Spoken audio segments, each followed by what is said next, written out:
নমস্কাৰ বন্ধু বান্ধৱীসকল, সপোন সাগৰলৈ স্বাগতম জনাইছোঁ আপোনালোকক। আজি মই আপোনালোকৰ ওচৰত আলোচনা কৰিবলৈ ওলাইছোঁ সপোনত নিজকে পেচাব কৰা দেখা। কাৰণ সপোনত আমি এনেকুৱা কিছুমান জেগা দেখোঁ বা এনেকুৱা বস্তু দেখোঁ যিবোৰ কথা আমি কেতিয়াও চিন্তা নকৰোঁ বা ভাবি নাথাকোঁ।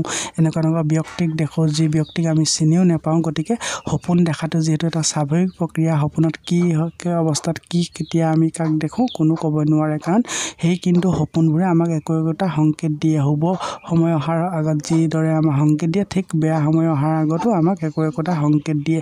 কাৰণ সপোনৰ জৰিয়তে আমি নিজকে সুস্থ সবলো কৰি ৰাখিব পাৰোঁ আৰু বিপদৰ পৰা বাচিও থাকিব পাৰোঁ। কাৰণ যদি আমি সপোন শাস্ত্ৰৰ এই কথাবোৰ যদি আগতীয়াকৈ যিহেতু আমাক সংকেত দিয়ে, যিহেতু আমাৰ যেনেধৰণে পশু পক্ষীয়ে আমাক সংকেত দিয়ে কিবা বিপদ হোৱাৰ আগে যিহেতু আমাৰ ঘৰত থকা কুকুৰ মেকুৰী আদিকে কৰি কুকুৰাও বা যিকোনো পশু পক্ষীয়ে আমাক যেনেধৰণে সংকেত দিয়ে, ঠিক তেনেধৰণে সপোনেও কিন্তু আহিবলগীয়া দিনকেইটাত বিপদ হোৱা বা ভাল সময় অহাৰ আগে তাৰ এসপ্তাহ বা দুসপ্তাহ আগতেই কিন্তু আমাক একোটা সংকেত দিয়ে বা কেতিয়াবা বহুত 2-3 মাহৰ আগতেও সংকেত পাওঁ।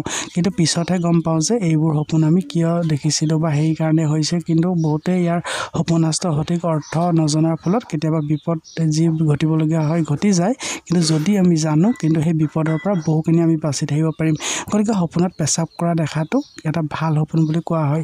যিহেতু শৰীৰৰ পৰা যেনেধৰণে আমাৰ অলাগতীয়াল পানী ওলাই যায়, সেই অৱস্থাত যদি সপোনত সপোনত নিজকে পেচাব কৰা দেখে আৰু যদি সেই অৱস্থাত আপুনি বাস্তৱ জীৱনত যদি বহুত সমস্যাত বা মানসিক চিন্তাত বা আপোনাৰ বহুত সংকটত যদি পৰি আছিলে, সেই সংকটবোৰ দূৰ হোৱাৰে এটা সংকেত হয়। গতিকে সপোনত পেচাব কৰা দেখাটো ভাল সংকেত হয়।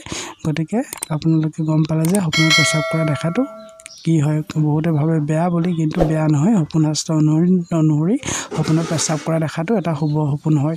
গতিকে যদি সপোন শাস্ত্ৰ আৰু জ্যোতিষ শাস্ত্ৰৰ বিষয়ে কিবা জানিবলগীয়া থাকিলে আপোনালোকে মোক কমেণ্ট কৰিব। মই আপোনালোকৰ কমেণ্টৰ উত্তৰ দিবলৈ চেষ্টা কৰিম। গতিকে আজিলৈ ইমানেই আছিলে। ধন্যবাদ।